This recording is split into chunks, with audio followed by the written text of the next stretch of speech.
This is the X-Zone Broadcast Network, broadcasting worldwide on broadcast affiliates and satellite program providers, including CNN Broadcast Network, Sirius Satellite Network, Star Media, Good News Radio Network, Angel Broadcast Network, Wiki Broadcast Network, and WPBN TV. For more information on the X-Zone Broadcast Network, visit us at www.xzbn.net.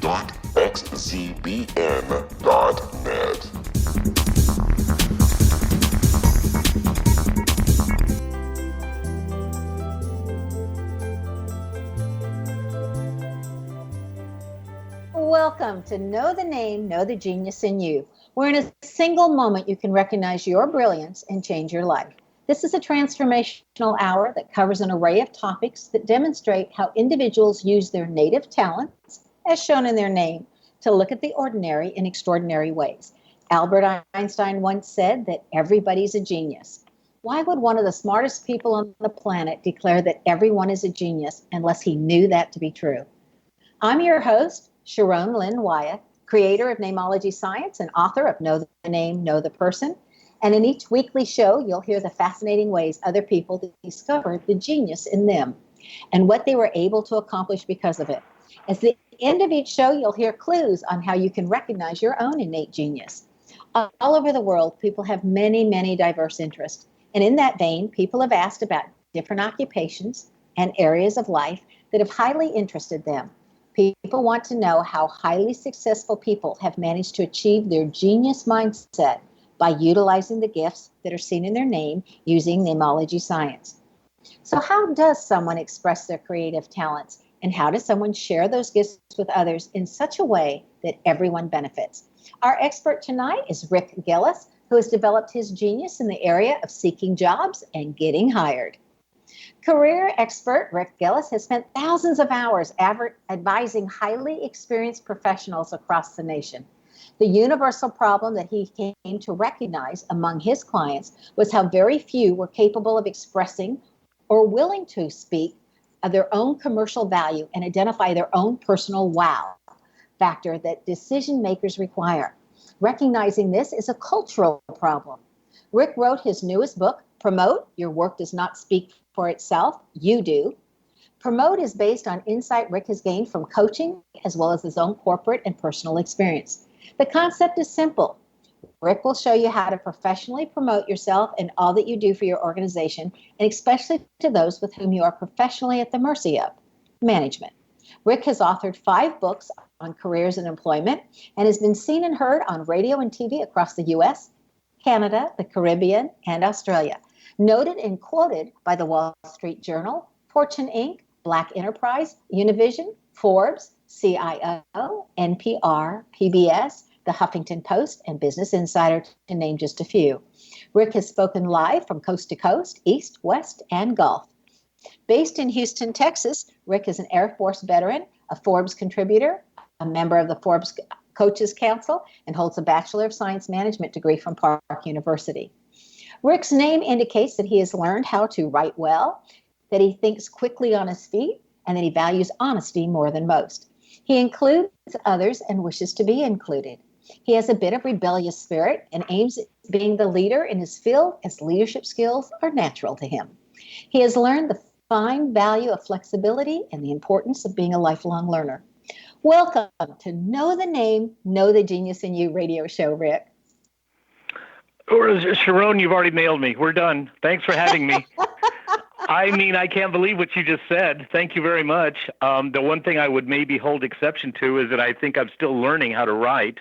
I practice and work at it as hard as I can, and I'm becoming better at it. But I don't know that I'd say I write well just yet. I need help. My editor does the good stuff. Oh, you are so modest. Yeah, it says that holds in your last name, where I find that in your name. And so that means you're constantly learning from others. And so you'll probably always be learning. But it also says you do write well. And looking at your books, you do write well. Thank you. I appreciate that. You know, you've had so many jobs, Rick, growing up with the family hardware store, serving in the U.S. Air Force, mixing sound for touring bands, selling cars, selling commercial real estate, having internet and job boards, being a keynote speaker, being an author, a radio host, a TV host. Which job did you enjoy the most, and which one was the worst, and why? I am standing right now, Sharon, inside my it's a very serious hobby music studio that I have in my house. I mean, I'm fully stocked: guitars, drums, bass, amplifiers, recording deck, console, microphones. I'm completely outfitted. And so honestly, I would have to say, although it was absolutely the least lucrative, was being on the road mixing sound for bands. And so I call this my serious hobby. It's not something I'm trying to make a living at, but I still work at it. And I think the other thing, though, has been how gratifying, and believe me, I never sought this out, becoming a public speaker and sharing information with people. And because I do have some insight, and it comes from 10 years of being in the internet business. I helped start the first job board in Houston. I spent 10 years calling on hiring managers of all types, from staffing companies to CEOs to business owners to HR professionals. So I was on the outside looking in, and I want to share what I learned, and that's what I'm doing right now. So which was the worst job that you had? And what selling did you cars. learn from and so the best pay, but the worst job, right? It was, let me tell you what's interesting, because I tell people it's the best job I ever hated. And I really mean that in the sense that I hated. I was in El Paso, Texas. That's where I'm from. And it was hot as heck. And I was out there working on the pavement, and it was and I did really well. I never took number one, but I came in number 2 in my region. But I hated selling cars. On the other hand, looking back on that now, I know how much I learned, because I learned how to overcome obstacles. I learned how to size up people pretty quick, because you have to. Otherwise, you're wasting time on somebody who may or may not buy.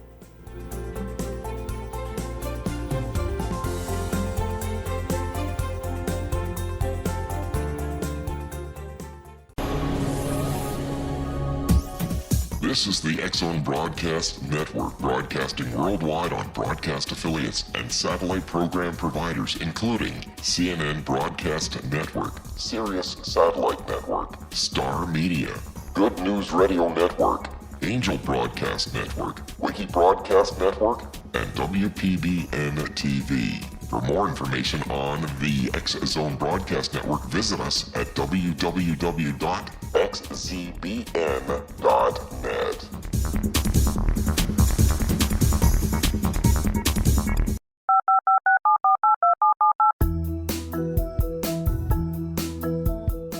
Did you know that when you're on the road with limited data or Wi-Fi, you can still listen to the X-Zone Radio Show with Rob McConnell, The Science of Magic with Gwilda Wiyaka, X-1, Dimension X, Space Patrol, and every minute of the X-Zone Broadcast Network by calling 213-401-0080, courtesy of Audio Now.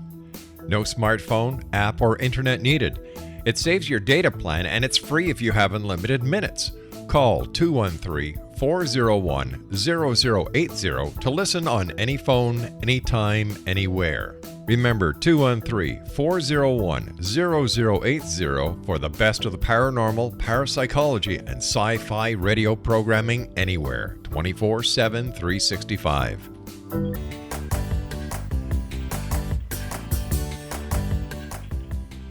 Welcome back. I'm Sharon Lynn Wyeth, and you're listening to Know the Name, Know the Genius in You, which is being heard on xzbn.net and knowthename.com.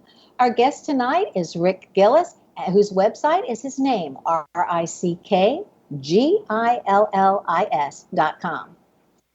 Okay, Rick, we're almost at the really good stuff, and when we had this commercial break.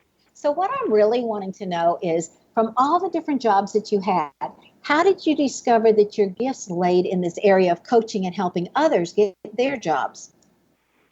Purely accidental. I spent that time calling on these hiring managers, having been involved in the job board business for 10 years. And really what I was doing was selling resumes. But invariably what happened is people started calling me and asking me if I could help improve their resume so that when it was received by somebody electronically, that led to Job Search Ministries calling on me. The Texas Employment Commission, as they were known at that time, asked me to come speak to their job seekers. And pretty soon, and I didn't have a problem sharing what I had and what I knew, because at that time, honestly, I was one of the very rare individuals in the region who knew how this job search internet, and more importantly, how you could monetize on the internet, worked. So I had lots of people come out there who were interested. And a lot of it was pure curiosity. But, that whole job board thing lasted for 10 years. And although there are still job boards out there, they don't have near the heft or the weight they did. And so I'm out of that space. But a lot of what I learned translates to what I can still share today. In fact, I call myself a digital dinosaur. And I think the dark ages of the internet were pre-Google. Google changed everything with algorithms and stuff. Before that, there was a different way of doing it. And that very directly applies to the stuff I teach now, which is honestly old technology that's still very relevant today. So it's an easy model to share. And then I try to get the people that I tell this to share it beyond. I want to keep this sharing going. I read that a person ought to tailor their resume to the job description using the exact same phrasing as in the job announcement in order to get through the computers that look at the resume before you get to a real person. Since you helped usher in the age of online job searching through the job board in Houston, is this a valid concern? Would you suggest doing this, or it's a waste of time? No. Let me tell you what, that's a great question, and it's a very big question. It's actually a yes-no question. Fundamentally, what you just said is no. You don't have time to tailor a resume to every position. You have to have what I have designed. I've actually designed my own resume format, and it is designed to quickly be able to minutely be modified, and then submitted to several positions. But the fact is, resumes are rapidly falling out of favor altogether. They're now an added document you attach to your online application. But what's interesting, Sharon, that you just said, I actually, and I take claim for this, I have no problem saying so because I published it in my very first job book. I'm the guy that introduced the nation and the world to the idea of copy and pasting and hiding the job posting in your paper resume. And here's what I did. I taught people to copy the entire posting, paste it at the bottom of their resume, choose one from, or type in, overwrite the font size and put in the number 1. You reduced it to the size of an underscore, and then choose white from your color palette, and you made the entire document disappear, the entire job posting disappear. When it went through the software, it matched the job posting 100%, because that's what this is all about. It's all about the resume that comes closest in terms of the keywords matching the job posting is the one that goes to the top of the pile. Well, if you matched it word for word, verbatim, you went to the top of the pile. Well, that was only good for a couple of years, because real quickly, now if you submit a resume through the system, it converts the font, the color of ink, and the point size to what the software dictates, which is going to be black. And if something pops out that was made invisible, you're found to be deceptive. So you can't do that anymore. That's not the way it's done. So I've actually come up with a transparent way of doing the same thing, where you acquire the keywords from a job posting, insert them at the bottom of the page in a section I've added on my resume format called keywords. It's reduced to about an 8-point font, and it is designed to serve the same purpose. But when I teach people how to do this, I also tell them you've got to do this within your LinkedIn profile and within the online application, not just your resume, because realistically, resumes are now meant to be handed to somebody when you interview. Prior to that, everything is now electronic. Wow, applying for jobs has so changed over the years. And I'm always amazed that you can have your resume on so many different sites, and then all of a sudden somebody will say, I saw your resume on such and such, and we're now interviewing for this position. Would you like to apply? Talk to us about how that's developed. Well, let me tell you what, there's a big, actually we are, and I'm getting ready to, I don't know, I'm hoping to finish it before the end of the year. I'm getting ready to draft a new job search book. There's been enough has happened. I last updated my current job book in 2015, but there's been enough of a monumental shift again, which is why I keep writing these job books. It's not because I have so much to talk about. It's because the dynamics of the market keep changing. The target keeps moving. And so now what happened in December of last year, 2016, Microsoft bought LinkedIn. They spent $26 billion on that transaction. So I'm gonna put my foot out here, or maybe even put my neck out, and say that I think, and I do strongly feel this way, that LinkedIn will be the universal resume in the next 3 to 5 years. I mean universal, like potentially globally. For certain, it's going to be Canada, U.S., Australia, the places that are really, and there's a lot of users of LinkedIn all over the world. But Microsoft did not spend $26 billion not to integrate it into all of their processes, all the Windows, SharePoint, Outlook, all kinds of stuff's going to happen. So it's going to be more important that you have an exceptionally rich and robust LinkedIn profile, and also that and let me finish that thought, because a lot of companies now will accept your LinkedIn link in lieu of an actual resume, in lieu of using the online application.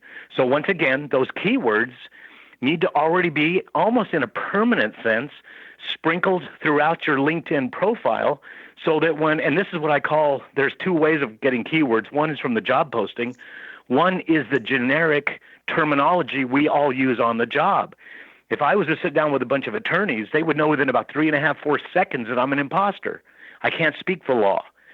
But I can speak about internet, I can speak about music, I can speak about a lot of things that are my specialty, like things that are your specialty. If I sat down with you and told you that I was an expert in the naming and lettering, you'd know within 3 or 4 seconds I was an absolute imposter, except for maybe what I read about your stuff. But so the lingo of your industry and the terminology in the job posting, and after you've looked at several job postings, you'll find those same terms reappearing. They need to appear in your LinkedIn profile.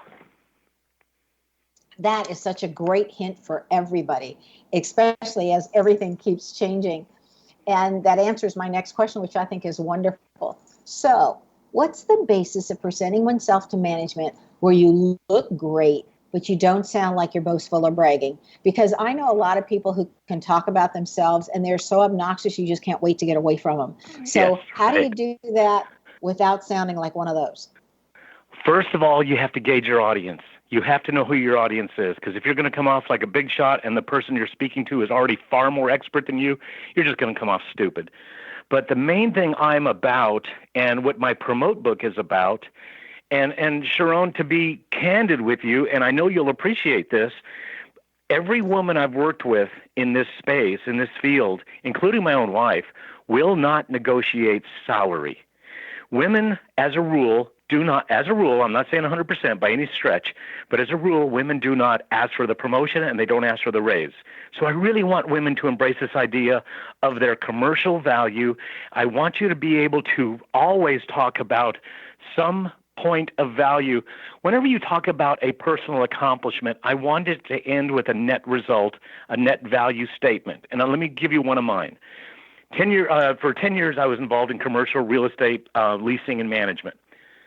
So here's one of my personal accomplishments, and this would be something I'd be talking to a real estate professional. I would say I created a commercial lease document that resulted in about $26 million in savings to the company. Now, if you're in the real estate business and or I'm interviewing with you for a real estate job, you didn't hear anything except $26 million.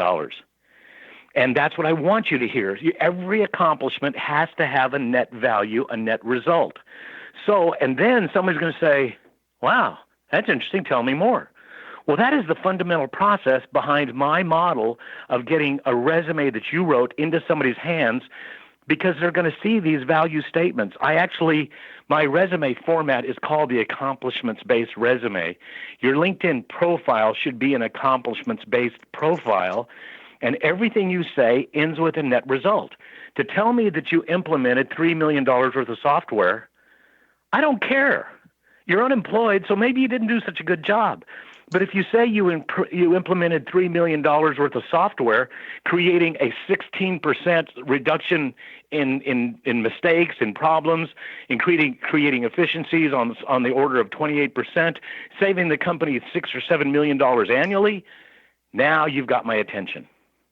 And that is the art of the accomplishment, is being able to tell me the net value. And going back to women are not comfortable with this, so I recommend that ladies Try floating this out to your boss over a cup of coffee, at lunch, at a meeting, as you're passing in the hallway. Just say, "Hey, boss, I'd like you to be aware that I recently boom, boom, boom."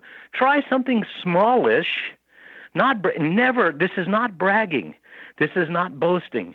This is informing. This is communicating your value. And more importantly, too, I want people who are 50 plus to really embrace this message, because age discrimination is rampant in job search. Everybody knows it. And the only way to beat age discrimination in job search and on the job is to continuously, professionally, and consistently speak to the value you deliver to your organization.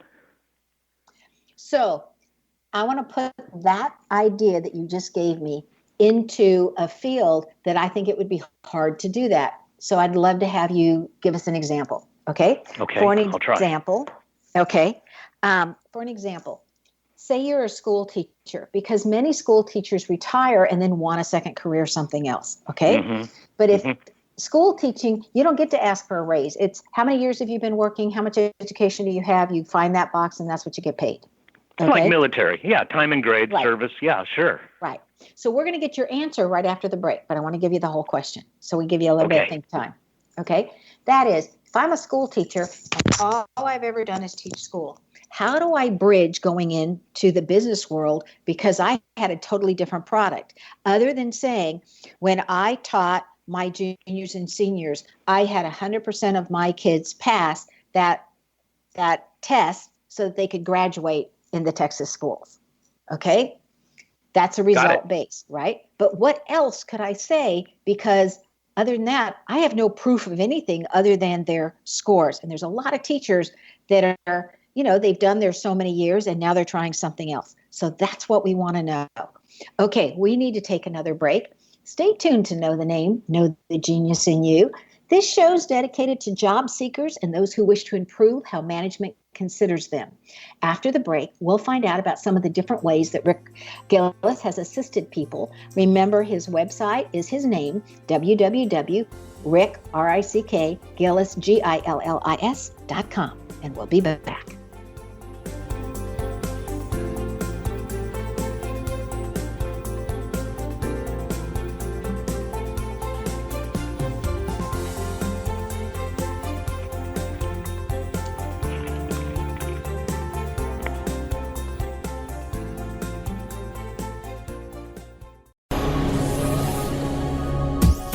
This is the X-Zone Broadcast Network, broadcasting worldwide on broadcast affiliates and satellite program providers, including CNN Broadcast Network, Sirius Satellite Network, Star Media, Good News Radio Network, Angel Broadcast Network, Wiki Broadcast Network, and WPBN TV. For more information on the X-Zone Broadcast Network, visit us at www.xzbn.net.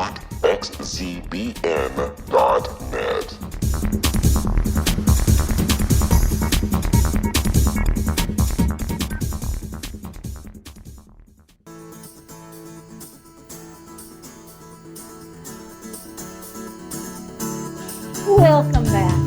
I'm Sharon Lynn Wyeth, and you're listening to Know the Name, Know the Genius in You. Our guest tonight is Rick Gillis, who can be reached via his website, rickgillis.com, and he's our career expert.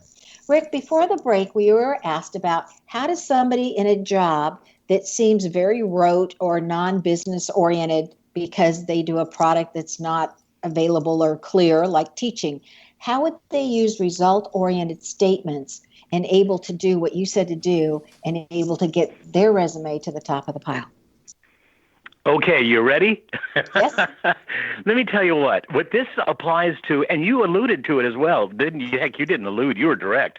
This is similar to military, where you put in your time and grade, you get your service, you get your rank, and a lot of it is based on your time in the service, like schools. You get your pay increase based on, you get a master's degree, you get more money, that sort of thing. I would also go and throw at you that this is similar from my point of view, because I've had to help a lot of people do this. I've helped a lot of what I call professional moms, stay-at-home moms, get back in the workforce. And here's now number one, very importantly, you need to get out there and apply for a job. And some of the stuff I'm going to talk to you about, you want to do it kind of tongue-in-cheek. And especially the professional moms, and that's what I call them, because, a mom is worth a ton of money. She just doesn't get paid for it.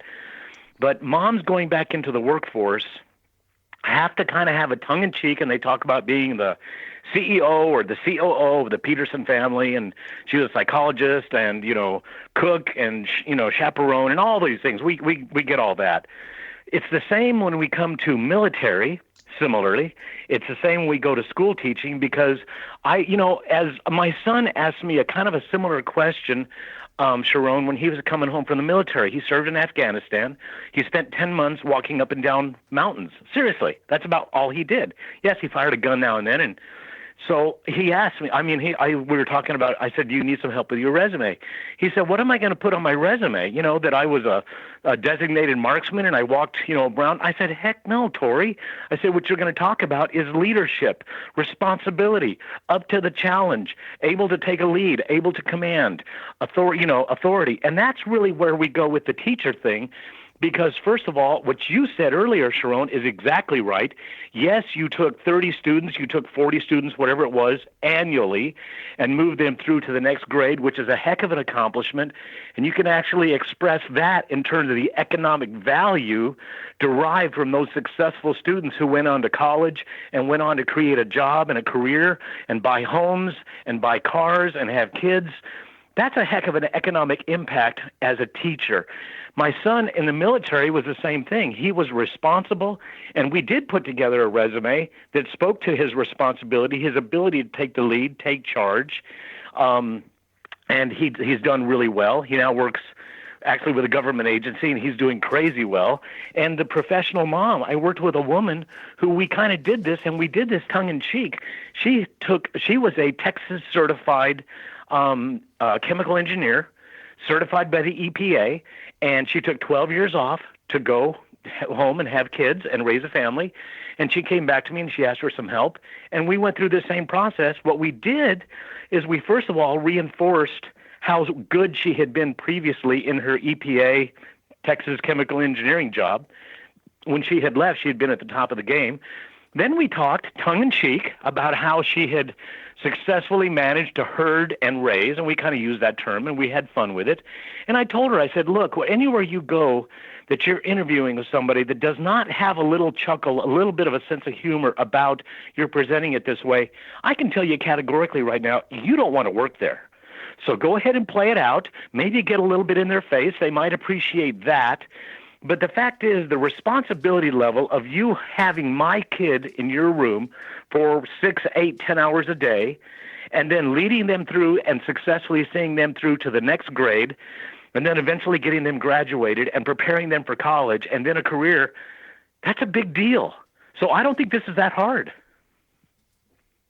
Okay, so in other words, you could do it if you were a bottle washer or something at a restaurant. Absolutely. It wouldn't matter what your original. Let me tell you, I have a story that I tell regularly, and you really there you did it again, Sharon. You did that so well. You brought up a very important point I'd like to make. I had a payroll clerk come to me, and the guy couldn't find a job. This was not a payroll supervisor, not an administrator, and honestly, David was a very simple guy, a great guy, but he was a payroll clerk. And honestly, for like 4 or 5 jobs, he was a payroll clerk. Looking at his resume was like watching paint dry. It was so boring. But he came to my office, and he's sitting across from me at my desk, and he's going, I'm ready to beat him up. I'm not joking. I was getting so frustrated. I was ready to reach across my desk and box his ears in, because I'm like, David, there's got to be something you have done in your career that you're proud of. And this guy was like 36. He wasn't a brand new puppy out of college. And so finally he kind of drops his shoulders and slumps down a little bit, and he goes, well, Rick, the first payroll I did for a giant energy company, I did 6,000 paychecks and I had 0 returns. And I looked at him and I wanted to reach across again and pop him off the top of the head, because I said, what took so long to come up with that? That's a big deal. You don't mess with people's money. You don't mess with their hours. You don't mess with their taxes, withholding, all that stuff. Plus, he knew the software. His first time, he did 6,000 paychecks, had 0 errors. And I said, what took so long? And he just looked at me and he goes, well, I was just doing what I was supposed to be doing. And, that was prolific for me. That was a big deal moment. And that's why I tell that story. It's in the book. It's in both of my books, the Job and the Promote book, because it said the truth. Doing what you're doing and doing it consistently and doing it long term and on a regular basis and doing it well is worth tooting your own horn about. I feel strongly about that. So you're promoting yourself. And okay, in my own history, because I was married to someone in the military, I moved consistently. He always had a job where we arrived, but I never did. Right. And I had to go in and sell myself. Okay. Right. And I was always of the attitude that I can do whatever you need done.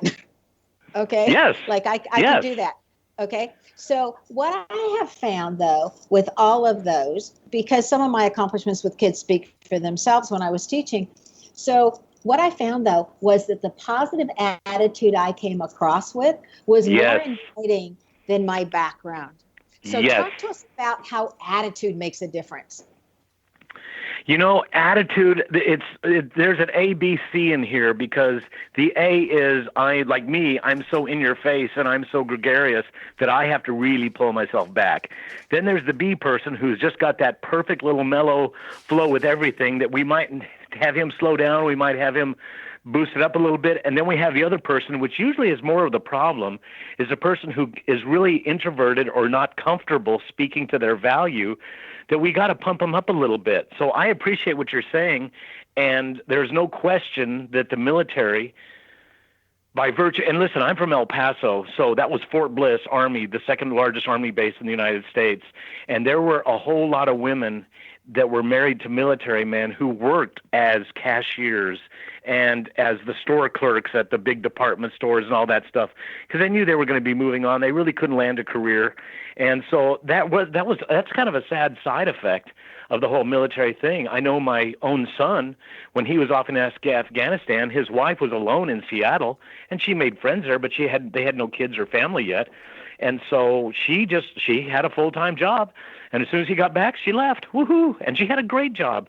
So I'm going to tell you, attitude has a lot to do with everything. But that said, let's also remember, too, that we all gravitate, birds of a feather, flock together.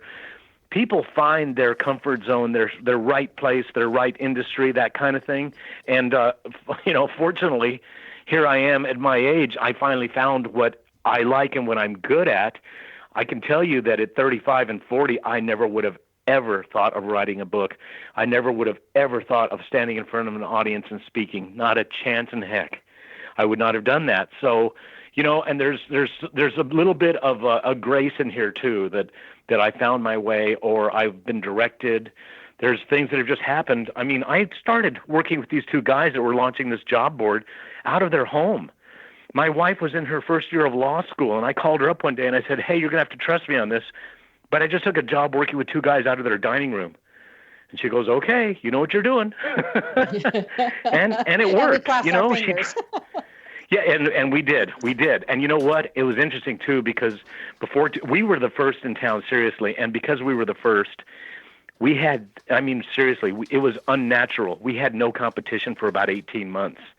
We were just printing money, and I wasn't an owner, so I didn't get a big chunk of the change, but we were printing money. seriously. And, of course, that's why 3 years later or 2 years later, there were some 70,000 job boards around the country. Because it was a successful model. It was a successful model, and it's all the startups have kind of come out of that. Job boards were one of the first places we were able to monetize the internet. It was one of the very first. See, I would have never thought about that had you not just said that. Well, let me tell you. Go ahead. Yes. In your book, Promote, your work does not speak for itself. You do. In that book, you address the value of being able to promote yourself and state that this is a survival skill in today's world. So what do you mean by survival skill? In other words, if you don't know how to do this, you're going to end up in the trash can? Perfect. Yeah, perfect. That's it. You just answered the question. Thank you. Let me tell you what I tell people. Seriously, Sharon, when I start my presentation, And I'm staying with this right now. I could be changing it up, but the very first thing you see on my PowerPoint, and a big screen, and the bigger the better. I just recently spoke in Las Vegas, and I was out there at Bally's, and I got a chance to put it on a huge screen, and it was really wonderful. I start out with, and I'm over 60, but I start out with a slide that says, if the idea of being over 60 years old and not having achieved what you wanted to do bothers you, ellipse, ... The next slide says, then this says, promote yourself. It's not an option. And then I go to a slide that all it says on the slide is 40 years. And the fact is, we have, and I do mean this seriously, we really truly have in our society today about 40 years to make our careers happen. Now, we're going to work longer. We're probably going to work 50 years. We might work 60 years. I'm just on the other side of my 40 years in my career. But I'm going to tell you categorically 40 years is the reason, because of a little thing called age discrimination. And I already talked about this earlier, but I really, really mean it. Age discrimination is going to hit, and people are going to get kicked to the curb who were completely talented, skilled, credentialed, experienced. But somebody sees, for whatever reason, that they're going to get kicked. I think there's a lot of people that end up, especially men, because most of my clients tend to be 50-year-old men who never saw it coming. They've got the corner office. They think they got it made. They get complacent. They get lazy. They quit speaking about their value, and all of a sudden they get a pink slip and they never saw it coming. So my point to you is, and to everybody is, you've got to continually be speaking to your value as long as you intend to be working.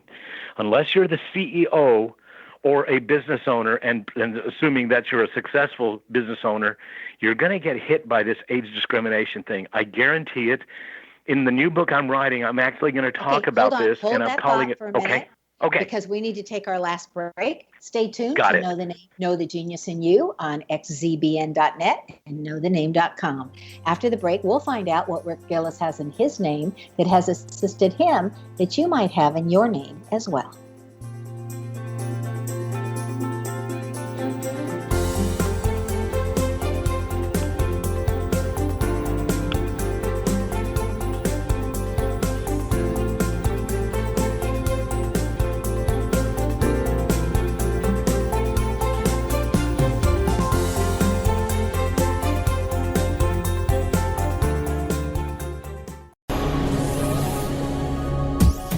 This is the X-Zone Broadcast Network, broadcasting worldwide on broadcast affiliates and satellite program providers, including CNN Broadcast Network, Sirius Satellite Network, Star Media, Good News Radio Network, Angel Broadcast Network, Wiki Broadcast Network, and WPBN TV. For more information on the X-Zone Broadcast Network, visit us at www.xzbn.net.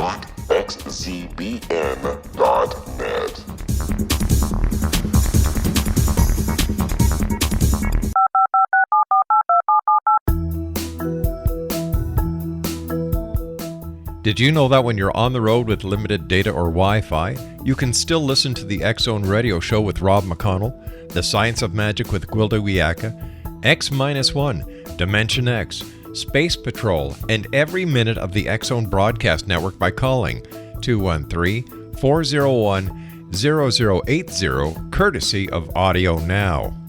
No smartphone, app, or internet needed.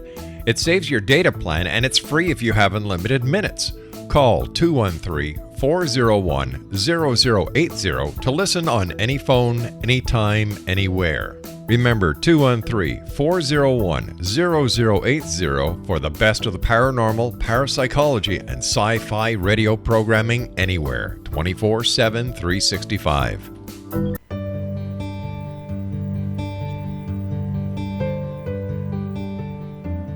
Welcome back. I'm Sharon Lynn Wyeth, and you're listening to Know the Name, Know the Genius in You. Our guest tonight is Rick Gillis, whose website is his name, RickGillis.com. He has taken his skills to a level where he's able to assist others in finding appropriate work, knowing how to write that resume, and how to present yourself. As he says, your work does not speak for itself, you do. Okay, Rick, you were just about to talk about your latest book, when I had to cut you off because we were going to a commercial. So And that's fine. I understand. Well, and the last thing I wanted to finish, though, is one of the ideas I'm going to put in this new book is I have come up with, and I don't know if you've seen The Lion King, the show, the Broadway show, or the animated movie. Fabulous. I love the costumes. Absolutely stunning, no question about it. But I am going to write a piece about the circle of life employment style, because the circle of life is when you start hitting 50 plus, there's going to be a 37-year-old who's going to be applying for the same job, or you're going to get kicked to the curb for a 37, 40-year-old who's got a little bit longer runway, has a little bit better knowledge of technology, and that's usually as a result of somebody not consistently speaking, letting the powers that be know of the value you continue to contribute.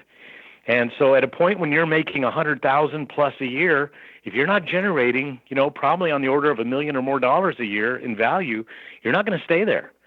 That's for the new entry level. If you're making $35,000 a year and you're generating $35,000, that's okay. We'll keep you because next year we expect to see that grow.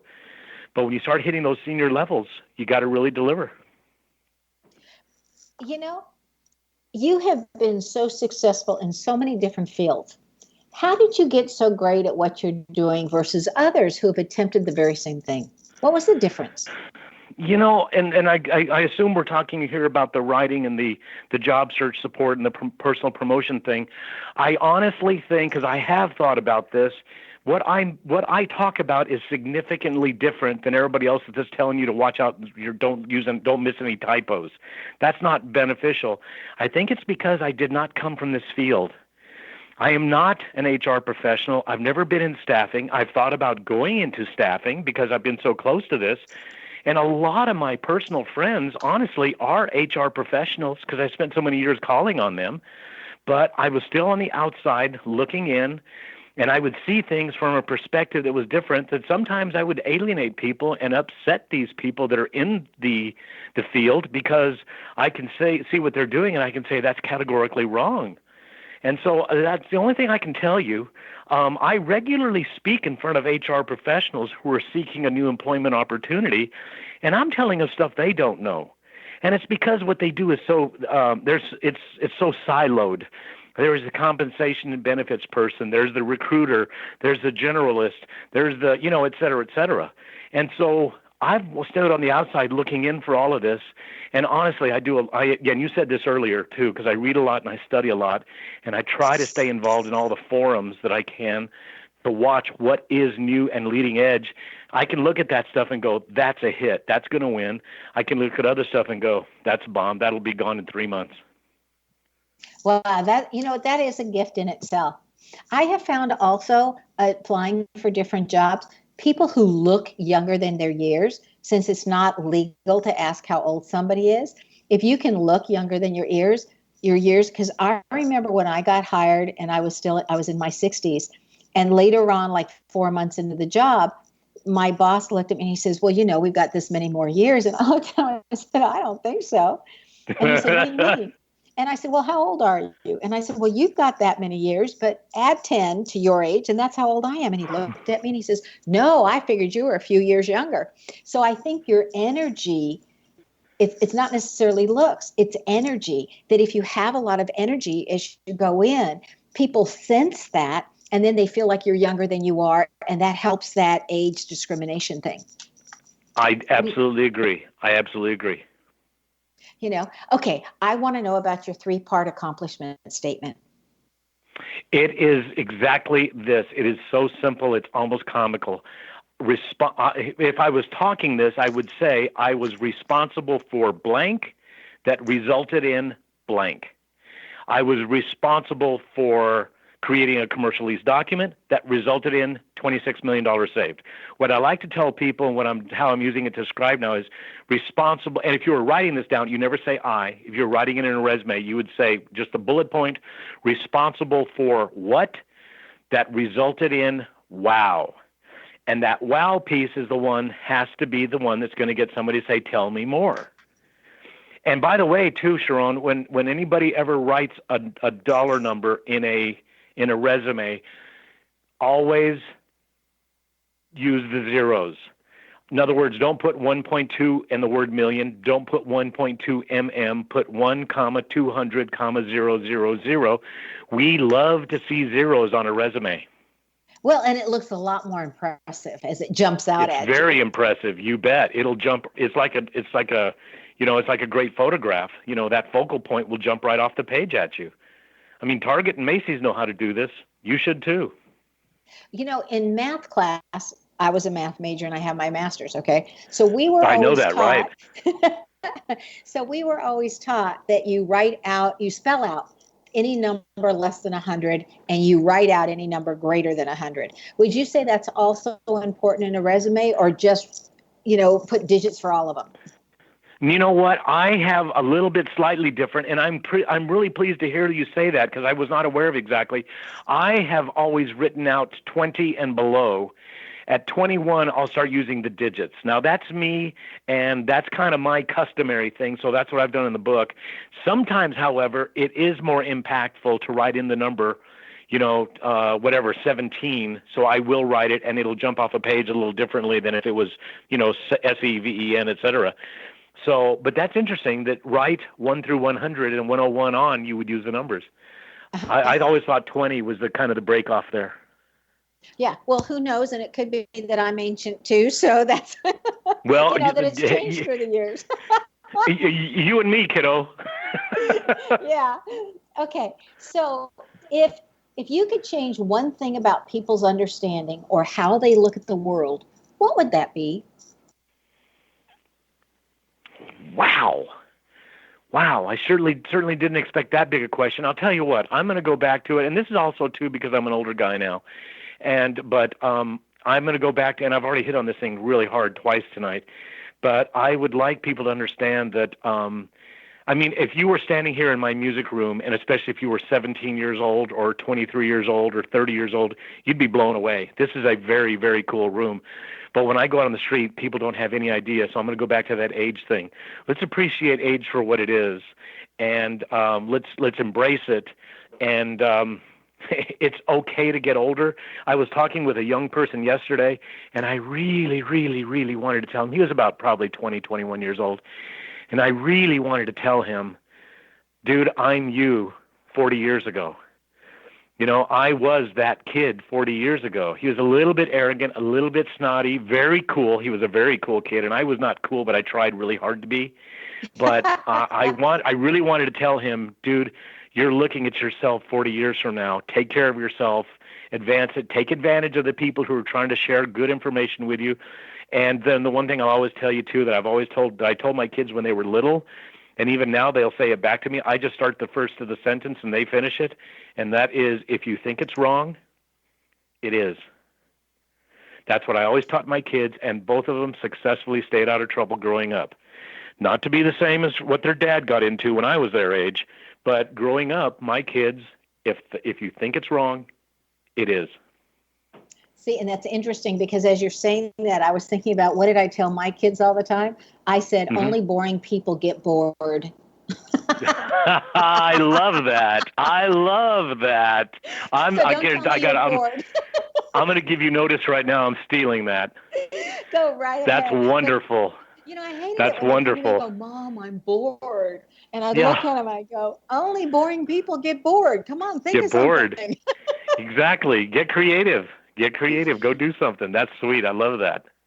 So what would you like for our audience to take away from this interview?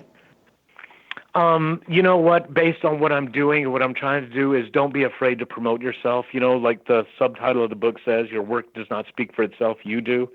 I don't care if your boss works in your cubicle. I don't care if they're 16 feet away, 60 feet away, 600 miles away. Do not ever assume your boss knows what you do.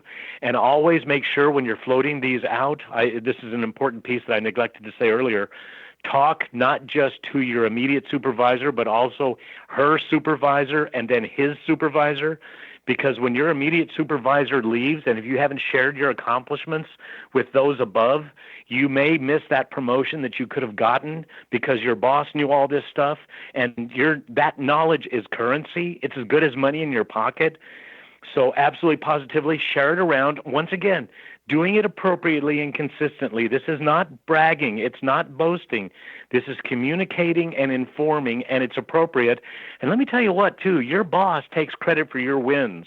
When I was in the commercial real estate business, I would say, listen to the arrogance of that, I leased 10,000 square feet. Do you know how many people it took to make that deal happen? Probably 15 or 20 people. But I would say, I leased 10,000 feet. Well, your boss is doing the same thing. Hey, I just sold a $10 million deal. Oh, my God, you and the 30 people in your department. But so you've got to always be thinking like that. It's a true statement. And listen, that's not inappropriate. That's not inappropriate. I'm talking about me. I managed all these people. Woohoo. But you can do the same thing. You take credit for what you did and contributed. Well, with that, we'll need to say goodbye. This was such a pleasure, Rick. Thank you so much for coming on the show. All right, Sharon, guys, this was wonderful. Thank you. Be prepared and surprised and pleased when you get to experience Rick Gillis's work. His website, again, is www.rickgillis.com. Rick's name excels at thinking quickly on his feet with the CK in his name. If you have a CK in your name, then you too can think quickly on your feet. Do you know where your genius lies? I'm Sharon Lynn Wyeth, host of the radio show Know the Name, Know the Genius in You, which can be heard every day on various hours at xzbn.net, radio, and knowthename.com. This is Sharon Lynn Wyeth, signing off.